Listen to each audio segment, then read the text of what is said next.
Okay, this is another episode around the topic of my adventures with my friend, the anger. So, for a month now, I had not experienced anger. I had not experienced any face and jaw tension. None. And it was beautiful. It was so beautiful, I barely noticed it, as you would imagine, right? Once it's completely gone, it's also gone from your awareness. We had talked so many times on this podcast about this tension in my face, this jaw tension when there is anger, usually suppressed, usually surprising to me, usually in a way where it's very hard for me to figure out what is it and where is it coming from and how do I release it. And so for a month not experiencing this, I felt pretty fucking dope. And then on the weekend, I wake up and one morning it's there. And once it was there, I very clearly realized how long it had been gone. And I felt it with a sense of slight terror. You know, my mind was all cool, was like, oh, interesting. Tense jaw. This has been a long time. Probably anger. We will need to pay attention to this. Not a big deal. This is normal. That's what my mind was saying. But my body was like, fuck. We thought it was gone forever. It came back, And I breathed deeply and I pretended to chill. And then I was like, oh, I'll have to figure out what it is. And then I thought, well, what could it be? And I instantaneously had a thought. And whenever you have an instantaneous thought, that's the answer. Now, when I had the second thought, as often is the case, I started doubting that answer. I was like, really? I didn't feel angry when that happened. No, I'm not. Let me see if I can feel anger thinking about it. No anger. But then I know better. So my mind went, well, if that's the answer that popped immediately, that's the answer. That is probably the answer. Just follow it curiously. Don't argue with it. Just follow it. And so I did. And after some digging, I figured out, I was probably a little bit more angry about this than I realized. And so this was just a small exchange between me and a friend that upset me. And I even the next day called that friend and told him, you know what? Yesterday, when you said this and this and this in our conversation, I was cool in that conversation and said, but it's not fine for me. I actually don't like the tone you had. I didn't appreciate the way you said it. It's fine now, but I wasn't okay yesterday. It was actually, I don't think you acted correctly. And that friend instantly admitted everything and said, you know what? I didn't even feel the way I expressed myself was right. And I knew instantly that it was not right and da-da-da. And so we had talked about it. But my jaw and tension still persisted. And so I went, okay, well, I've analyzed what it is. I accepted it. I talked to somebody. I expressed my emotions. There's probably more work to do here, huh? And then, again, one part of my mind went, no problem whatsoever. More work. We love work. And then the other part went, what the fuck? Why do we have to do more work? Deep breaths, shaking it off. Okay, no problem. I'm a pro. I can handle it. I can deal with this. I will, do an inner family system therapy meditation on this. That's a good idea. And I did that. And then I was like, I'm going to do some writing on this. I did that. And, the truth is, when I was really, really, really quiet, the tension really, really, really was still there. I was like, okay. Does it really have to leave immediately? Or maybe I just already solved the problem, but it will need a couple of days to go. Maybe it just was like, oh, you solved this too quickly. I just unpacked. It'll take me a day. I was trying to convince myself I have no more work to do and maybe it's just going to disappear on its own. But I know better. So I thought, probably not. Probably not. There's more inquiry. There's more work to be done here. And I was like, okay, well, And then I was busy at a couple of things in my life. That my life is not just inner work. There's also outer real world things that had to happen sometimes. And so I went out and about and I had some meetings with people and I did my things.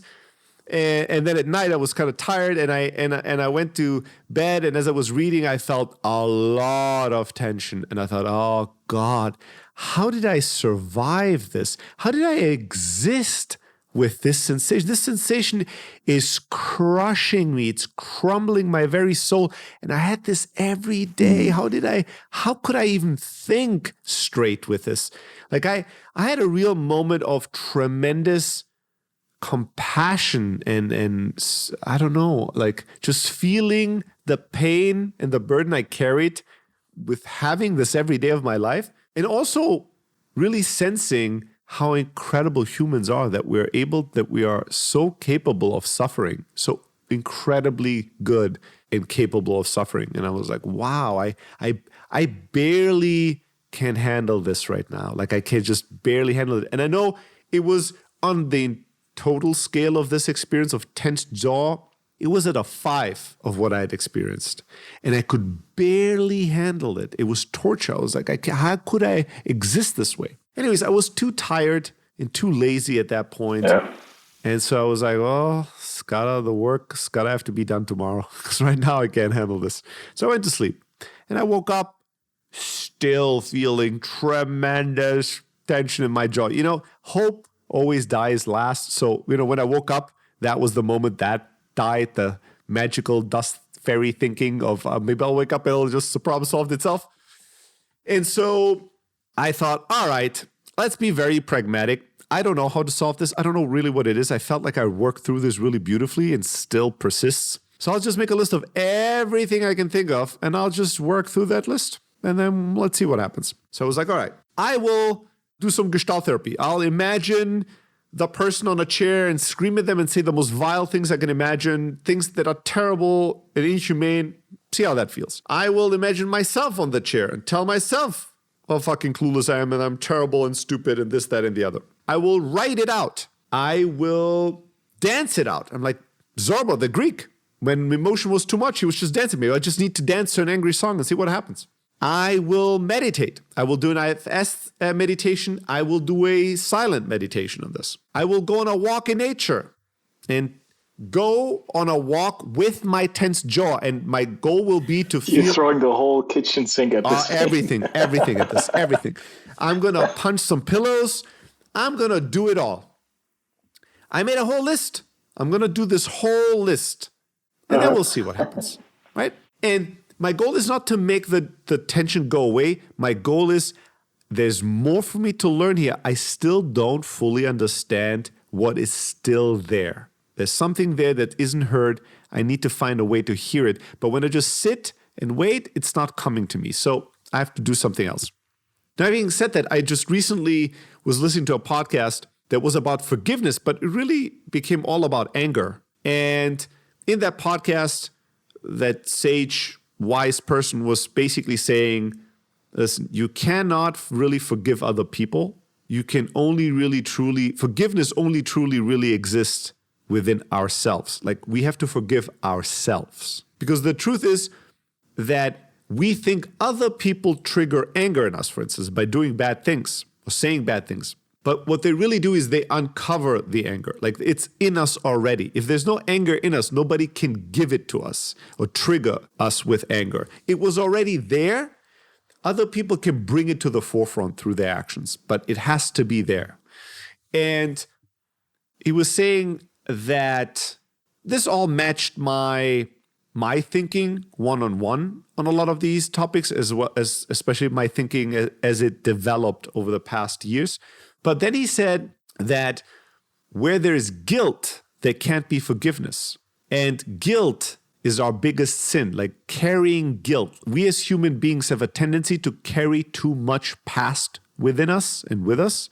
And so we hang on to memories of times we acted in ways that we are in judgment about. And therefore, so we both are judging ourselves very harshly. And we are not allowing ourselves to forget. And then we carry the guilt of that judgment and that memory with us. And the longer we carry it, the heavier it gets. You carry something your entire life, it's very hard to let that go. It's very hard to forgive yourself. That was a beautiful statement that he made, that forgiving others is relatively easy compared to forgiving yourself. That's very hard. It's very, very hard. And so I was thinking about guilt. Like I thought about that concept of guilt. In this situation with this person, what is the guilt I carry with me? I carried with me before it triggered it. And I came up with some beautiful answers, and I had some insights, and it felt great. And I checked into my jaw, and it was still tense. I was like, there's still more work to be done. Okay. Carrying on with this work. I, at some point, had a real breakthrough. And in that breakthrough, my anger spoke to me, right? It required this amount of work, like that whole day of work, more or less inner work, for my anger to eventually manifest into the foreground and be solid enough to talk, to tell me things. And what my anger said was, I am tired of you pretending. You have to stop pretending. And it hit me really, really hard, because what it was referring to was that when that person originally had said this thing that triggered, that made me angry, I pretended to be totally cool. Not just to that person, but also to myself. I remember checking in on myself and going, how do you feel, Stelly? I feel okay. I don't believe this person is meaning it that badly. It's probably meant this way. We're going to just zen out, connect with the universe and God and chill, and this will all fall into place and everything is good. And then I went, check in on your emotions, Stelly. And I looked into my emotions. Nope, nothing here. This is what my mind said. And so I was super zen. Then, although I was angry, I had just a tiny second of anger that was rising up, and I suppressed instantaneously. Not just anger, there was another little thing. A part of me, when that friend said that thing, part of me, I would call it my young manipulator. I don't sense that very often in my life anymore, but there was this little part of me that thought, if he wants to do it this way, it's not that difficult for us to put him in a tough spot or to utilize this to our advantage if we need to. And that kind of thinking I don't experience often. It was not even a second, a tenth of a second where that came out. But both were suppressed, and the wise Zen Stelly spoke. Later, when I realized, maybe I was a little angry, and I called the friend and I talked to them about it, everything I said was true, but I was still pretending that I was wiser and more okay with it than I really was. And the gripe my anger had with me was not new. It was that I've been doing this for decades now. And it was sort of saying, it is fine to not let me take over and run the show and scream at people, everything. That's totally fine. I appreciate that there's buffer between me and what you're doing. But you pretend I don't exist. You also pretend that these other parts in you are better than me. And they're not better than me. Fuck you. And you're not honest. That's what makes me so angry. You're not completely honest. You pretend that your thoughts are who you are. Because you think a very wise thought, you act it out. But there's a difference between when you are wise and when you act wise. Even if it's the exact same action in the exact same moment, there's a difference. And only you might know the difference. Maybe others know this, but you definitely do know. We know. And so you're acting wise, but you're not in this situation. The real truth is that you're upset. So fucking face the truth. I can't handle this anymore. Like, you have to own up to your anger. You have to own up to that in many areas in life, you're not who you want to be yet. You still have anger and jealousy and upset and fear. And you can't just acknowledge me in a microsecond and then pretend that that's all that it took. And I thought, yeah, all right. Fuck. Yeah. It's a fine line, I try hard not to pretend, but I do, right? I do. And especially in situations where my anger is triggered, because I'm afraid of my anger, because I don't want to show my anger, I usually will reach for the exact opposite, the most peaceful, the most wise, the most measured self that I can reach within myself, and I will act that to myself and to the person. But the truth is that that's not who I am in that moment. It's not how I truly am. There is an aggressive side of me and an angry side of me that I don't acknowledge in that moment. Now, it's easy to hear that and freak out because you think, well, that's good. You shouldn't acknowledge the anger. Like you should suppress the angry thing. You should be really wise and really peaceful, and you should say the nice things and act them out. And I'm not saying this is not about letting your anger take over and do whatever it wants, but it's about not pretending it's not there. And it's about not instantly casting it away, not instantly throwing it into a dark jail, but actually listen to it as well and learn and then decide what to do. Yeah. And also living your truth, right? Living your truth. If this hurt you really, really, really badly, then don't pretend it didn't. Just because you logically can come up with a rationale for why you shouldn't be hurt. This is a big lesson. Just because rationally I don't believe that I should be mad at you does not mean I am not. Just because I can explain to myself that I shouldn't be mad at you doesn't mean that I'm not. No matter what my reasoning is, no matter what maybe even my heart, I can believe I'm absolutely wrong in being angry and I shouldn't be. That's all fair and fine, but it doesn't mean that I'm not. The emotion I have does not have to match my rationale or my logic. Usually it doesn't. And I have to acknowledge who I am in this very moment. And for me, it's especially difficult when in this very moment, I'm upset or I'm angry. That I never want to acknowledge. And that is really, really upsetting to me. There's a part of me that's really, really, really upset at that. And I had that beautiful moment and I thought, oh my God, this makes so much sense. This feels so true. It's so obvious, but then it was so unintuitive. Look at how much I had, like 2-3 days of stumbling and struggling to try to figure something out. And you know what's really beautiful? Once I went through all this and I was so grateful and happy about this insight. Once the dust settled and I sat there feeling so good, my jaw was still tense. And I thought, really? And then I thought, really? Yeah. Yep, really. Okay, more work. Let's keep this dialogue going. Let's keep listening. And today, I had another session. I mean, at some point yesterday, I went, for today, it's fine. And I'll take my jaw and my anger with me into the tomorrow, and then we'll see again. Like one step at a time. I can't rush this, apparently. So one step at a time. And then today, I had another meditation session that I did where I thought, well, I still feel my jaw pretty. It had gotten a lot better. It did go down from a 5 to a 3, but it was still there.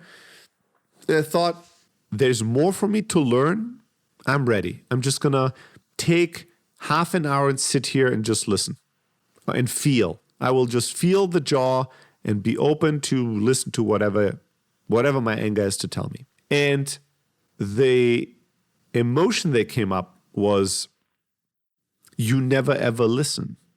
And then I thought, that's true. I usually don't want to listen to my anger. I don't think that my anger has anything useful to say, but I'm like, but now I'm going to listen. So tell me, what do you want to tell me about that situation? And then my anger said, well, I think we haven't really thought through yet what this means about A, how we're going to act if B happens, why C happened, and what this means about this and that. And as I sat there, I thought, those are actually all really fair points. Like, it's all true. I don't know. And my anger went, and you don't want to know. And that's the problem. And then I went, oh, okay. So should I sit down and think it through? And that's what I did. I sat down and I wrote down these 6 questions and suggestions of my anger. And then what are my answers to this? Like, what are the answers to these questions? And I worked through them. And some good stuff came out.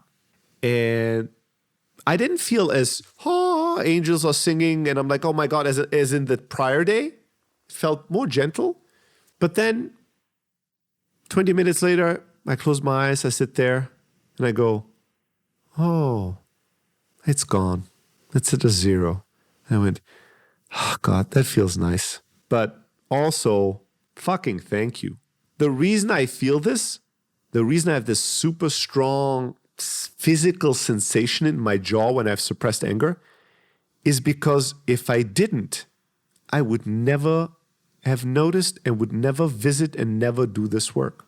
I've worked so hard over 35 years to suppress all my anger that if there was not a very strong way for that anger to communicate to me that it's there, I would not pay attention. And even in this case, like I've done so much anger work in the last 2 years, and I feel like I'm in a much better place than I used to be.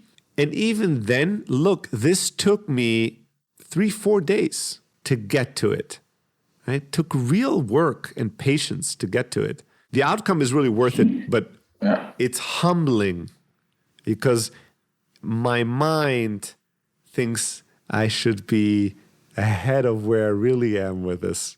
I mentioned this to you. It's so funny to me. So I had a month that could only be described as blissful, right? I've been in such a blissful state.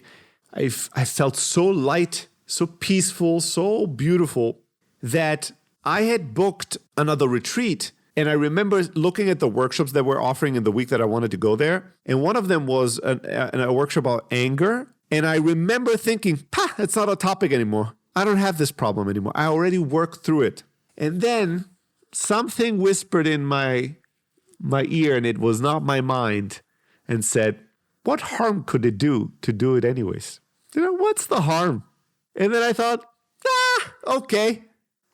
Let me be wild. I'll book the anger workshop too. This was 2 weeks ago.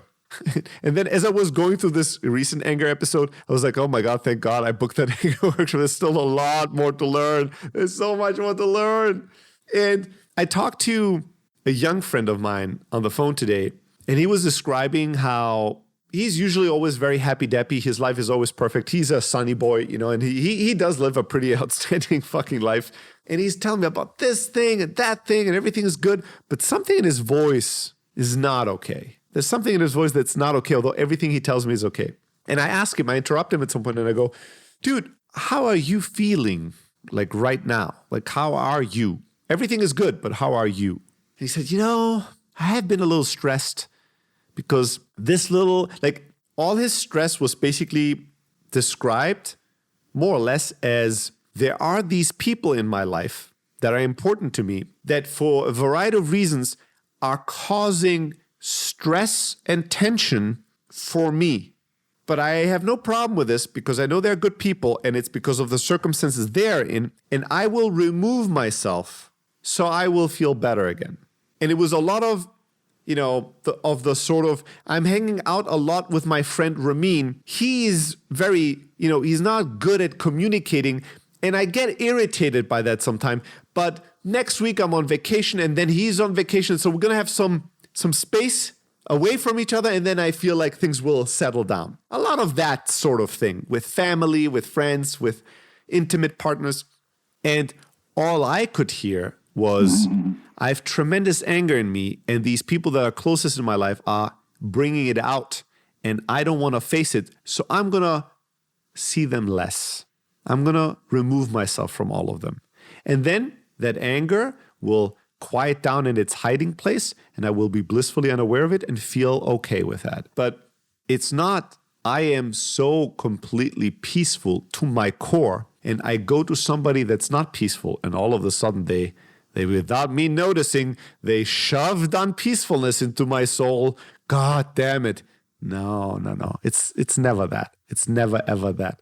So it was so funny literally an hour after I finally felt like my anger had subsided, this friend calls and I'm like, what an interesting call to receive after Yeah, what I just yeah. went through, and how Well obvious timed. in my current state it seems to me to really be. Beautiful, dude. I am learning so much to learn, and I'm so grateful.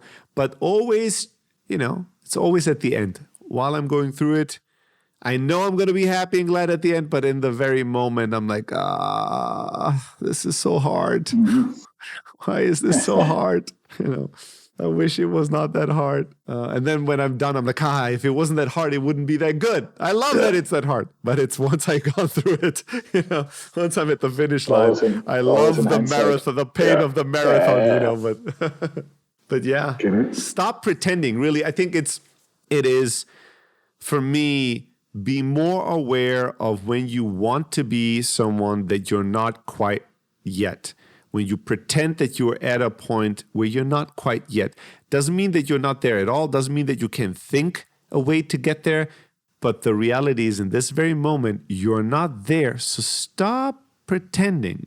Stop pretending. Because maybe the outside world doesn't, in some immediate way, notice, but you always know. This is the thing. This is also why self-forgiveness is so difficult, and why carrying guilt is so burdensome, is that we know everything we've ever messed up. We know every single... Think about somebody that has broken a handful of big promises to you. Fuck that person, right? In most cases, you'd be like, fuck this. This is the 5th time that you made a really big, important promise to me, something that I really rely on, and you didn't do it. Fuck you. I need to get rid of you in my life. Yeah. Now think about how many times you've broken a big promise to yourself. There's no other I'd human rather being. not. I'd rather not. Yes. That's why you have to, because you'd rather not. Yeah. If you can't, you must. There's no other human being you will ever be with or meet or know that you will break more promises than to yourself, that you will say more vile things to than to yourself, that you will be more judgmental, more hateful, more doubtful, more confusing, more irritating. There's nobody that you sin more than the sins you commit to yourself, the crimes you commit against yourself, even if it's just in thought. The problem with thought is it's unlimited, right? Like, I could physically only kill you once, but in my mind, I could murder you 100 times a day for 10 days, for 10 years, right? Think about the unlimited violence I can generate in my mind. So the person we need most to forgive is ourselves, because that's also the person that we have done the most to, and the person we know the most. We can't hide anything from ourselves. That's how unrelenting we are. We are like this father figure that knows every breathing moment of our lives. It's unbearable. We know everything. And so if we're not, you have to have an insane amount of love and forgiveness for yourself to be okay with yourself. There's no other way.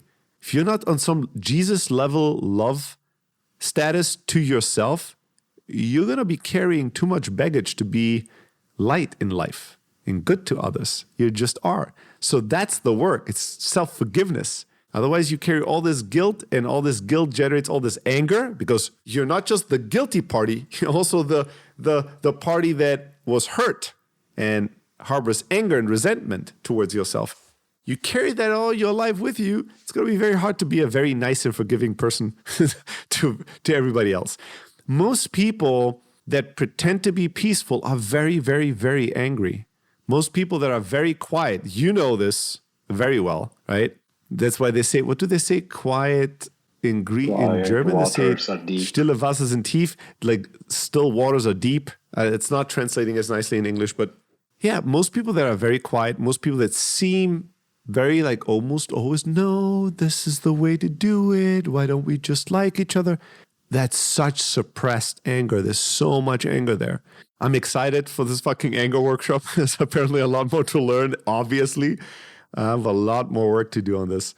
But I'm also really grateful that I'm going through these lessons, and I go, oh shit, yeah, that is true. I need to stop pretending I'm so zen when I'm not.